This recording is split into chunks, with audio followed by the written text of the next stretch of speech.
What's up, guys? It's been a while, but here is where we are today.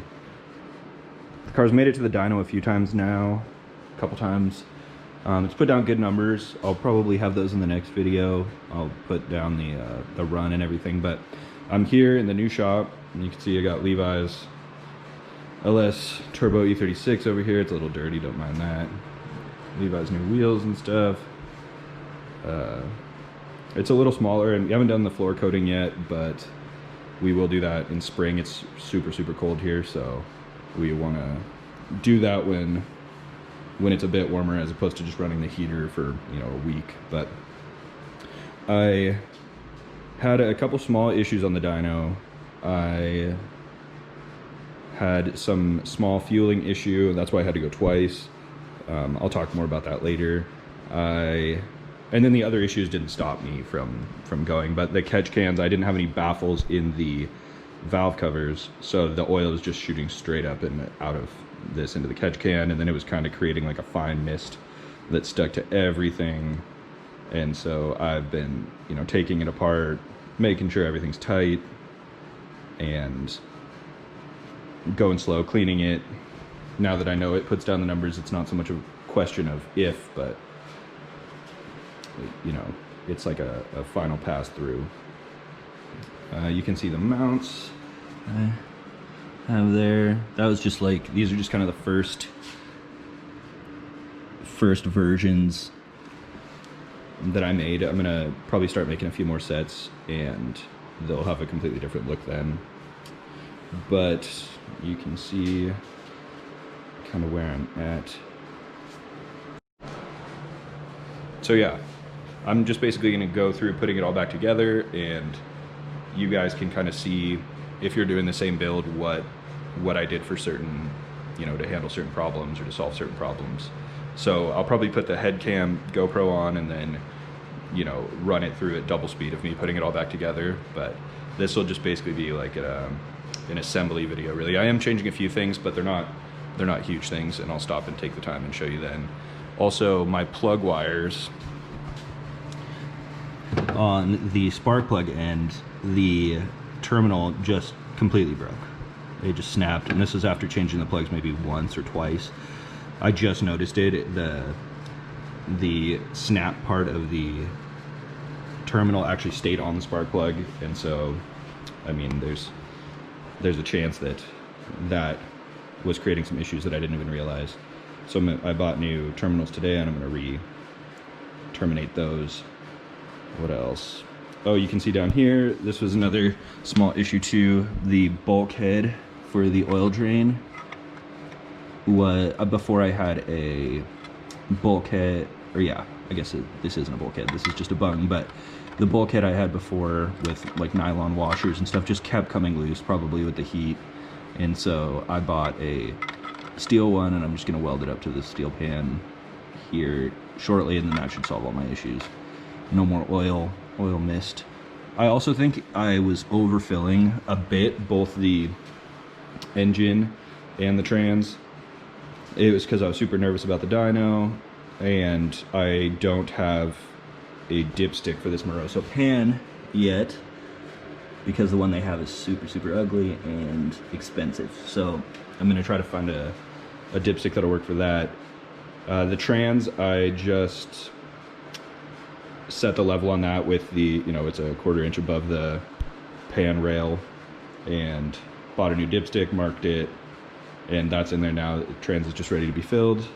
The fluid and the filter looked really good. Messy, but good. I think that was really all the issues I had.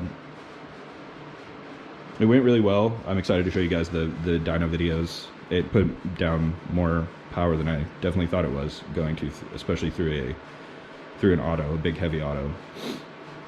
But I'm gonna, another few things, I guess. I'm gonna organize the wiring behind the engine, just so that things are layered correctly from, you know, least likely to need to access to most. I'm gonna finalize and redo the e-box wiring. I just have some extra length from the the harness, because it's originally an E36 LS harness, which lived, I guess, a little further back in there. So I'm going to be tidying up all that wiring, which is, you know, fun in my opinion. When I was on the dyno, I broke this rib, the outer edge. I think it just happened to Cletus actually too, but the outer edge of this tensioner pulley broke off, and it was probably due to a misalignment of the belts. So I had this tensioner spare. I'm not sure if it came off of a Camaro or V or Corvette or what, but I spaced it out a little bit with some washers. I'm going to get an actual single washer that's the right thickness and space this out properly so it doesn't happen again, but I threw another one of those on. Yeah, for anybody wondering, this is an LS7 water pump, Corvette, well, I guess LS7 water pump, and then Corvette damper, C5 Corvette damper. The alternator is pretty universal with the ICT brackets. The power steering pump, I think, is off of a Corvette too, so I kind of, the outlet of it's right over here, and I have to make it do like a full 90 to get back to the reservoir, so I'm going to find out a solution for this as well, just because I'm not a big fan. What else? You can see the power steering line right here that I made that goes down around and then to a banjo fitting on the rack. And that tested out good, no issues there, which I was actually surprised about. Just because power steering ends up being an issue with the rack cars. Yeah, what would this be? I guess it's the steering box, not a steering rack. But the rack car is like a completely different pressure than the GM pump's output, so you can get some issues there. What else? You can see the fuel lines that I ran. I also have a fuel pressure gauge sensor. I have what brand is that? Innovate. Fuel pressure gauge inside the cabin. You can kind of see it right there. The back of it anyway. And this is the return right here. I'm gonna be putting the injectors in today, probably throwing the rails on today. Probably not the regulator and stuff, just because I still need to fill the trans and the dipstick tube is way back there. So I want to leave myself enough room to get to that. What else? Here you can see, here's the rails.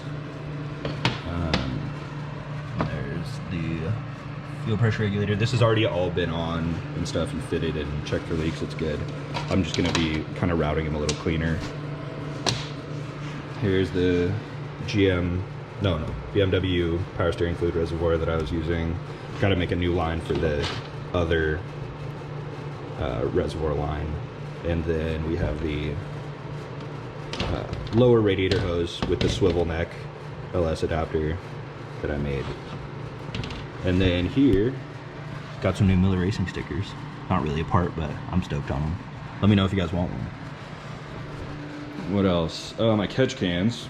I was running two catch cans, two small catch cans, which is part of my issue. I'm gonna get a bigger one, but I put them in some purple power to get all that oil residue off of them, and it took all the anodizing off of it, which is fine. They're kind of ugly anyway.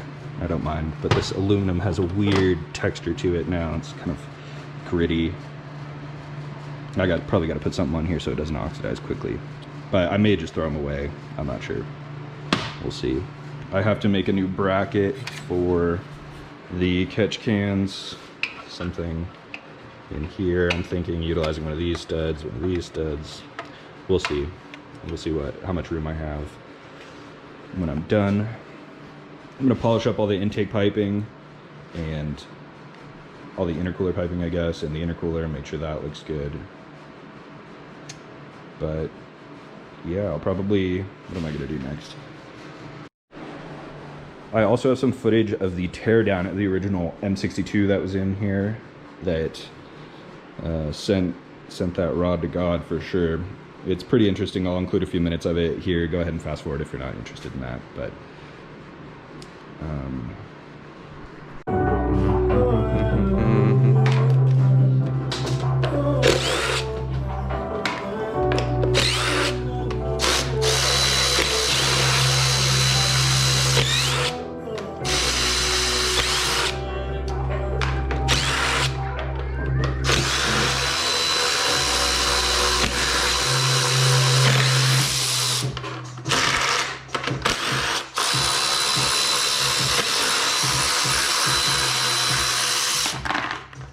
It's always nice too, because I can steal all this hardware and use it for like other builds. Use it for the peanut. Yeah. And we can clean those reeds too if you got time. Yeah. I'm not okay. So I see a little No, this might have shit in it. So. exercises. Oh, I'm seeing myself. oh my god. metal fucking shit. Dude. Oh my god, bro. What isn't in there? You got parts of rings. I just don't have all the words. How can you tell? It's a weird time. The rings are, When I first started like, using Elevate, it was a revelation. you can tell because they're kind of a circle, and then they'll have like one scraping edge. Process it, and so even if I do a quick comprehension exercise, makes it a little bit easier to refocus myself. And then all the aluminum is bearings and It's really easy to get into the games. like one of these pieces could destroy a motor. Oh my god. Just throw, oh no. It's also What is this? considered about overusing words and just being Yeah. Just throw it in there. I can already see it improving my everyday life when I'm communicating with people, either in person or in. I was gonna post it on the forums and be like, is this gonna take 1 or 2 oil changes to clean out?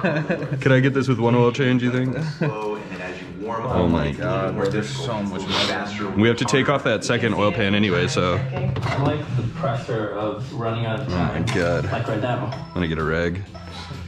I really like the scores and the rankings. I would say that I'm a competitive person. Elevate allows me to kind of better my communication personally and professionally. Really helps me work in a creative and team-oriented environment because it's improving my listening skills. I know that I'm playing a game, but I also know that I'm Oh, plastic. This is just a timing chain guide. Kind of challenge myself. That's what broke originally. Yeah, the partials go back. Oh.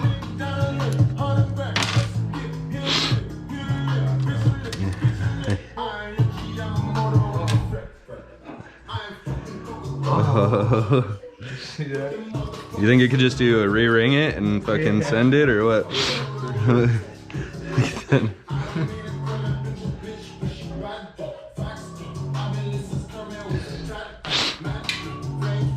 Oh my god, there's like just bunches of piston down there.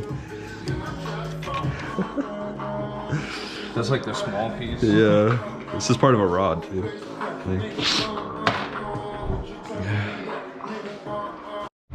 But yeah, I'll switch to the head cam now and start probably doing the injectors. The intake manifold's torqued. With those billet fuel rails and a stock manifold, it's pretty weird. You have to tighten and torque the intake manifold bolts out and then put the injectors in and the rails on and bolt them down, because once they're on, you can't get access to these 8 mils. So that's kind of lame, but I think that I'm not going to need to remove it again, I'm pretty sure. So I'm going to go ahead and throw the injectors in for the last time now.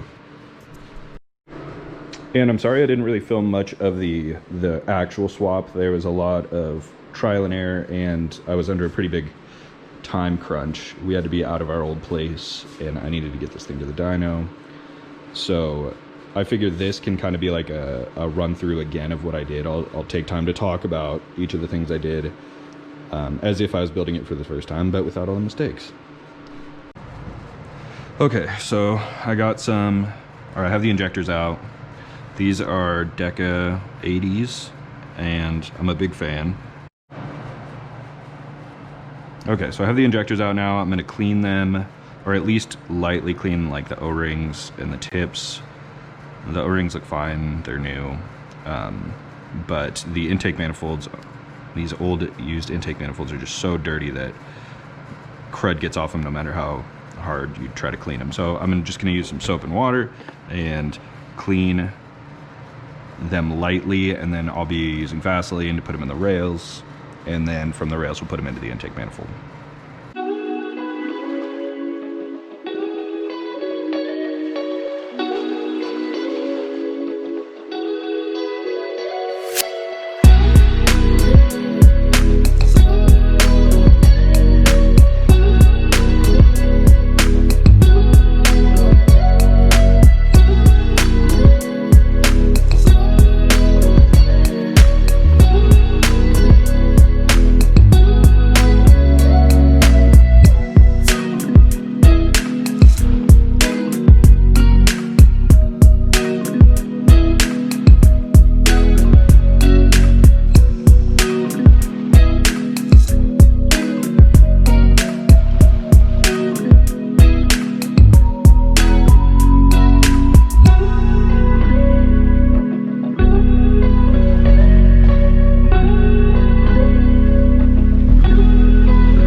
Okay, so injectors are Vaselined and put in the rail. I've done it both ways, where I put the injectors in the manifold first or the injectors in the rail first, and I found this way is a little easier since these holes are a little bit more tricky to locate, you know, looking up than the manifold is.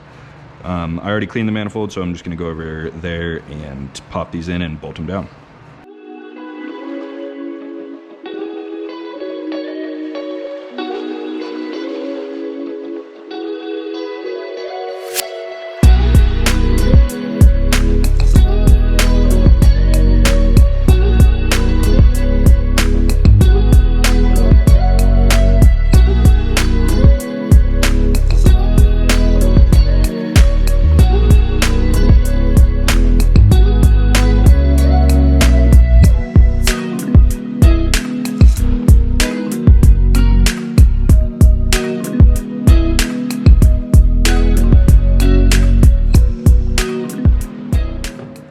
Okay, so I got the rails bolted in here.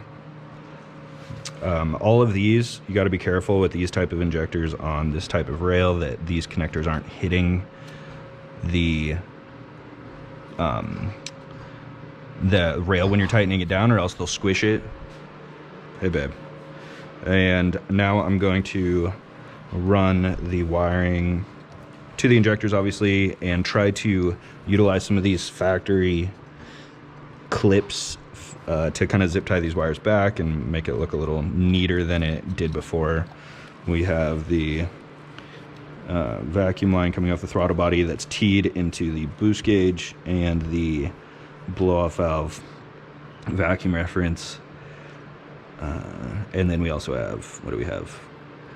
Water temp, alternator power, IAT right here, which goes to the boost piping, and then we got the throttle position, and then the IAC right here, which I'm painting because it was all nasty and corroded. But yeah, I'm gonna try to go ahead and tuck the harness this time. That's kind of the goal for this rebuild, is making things a little neater. It was already pretty neat, but you can always get better. Okay, so I was able to get these tucked in pretty nicely. This rail, this coil plug, I can't extend. The coil pack harness plug, I can't really extend it any further back, so it kind of has to sit here, which I don't like particularly. Got this side to kind of the same thing, where the coil pack connector just sits there in the back a little bit. These are the O2 sensors, so these I'm gonna figure out the length, and I think I can kind of sneak these back here once the downpipe with the O2 sensors is on it. This is the fan wiring, so I'm gonna do this side, and then I'm going to kind of shorten this, actually shorten the IAT wire. I made this part of the harness before I knew where it was gonna live, so now I actually have an overall length. So I'll measure that, this overall length, cut these zip ties, cut the length out of it, and use non-insulated butt connectors to crimp it back together, heat shrink it, throw the loom on, and we should be set. It should look a lot better than this cluster.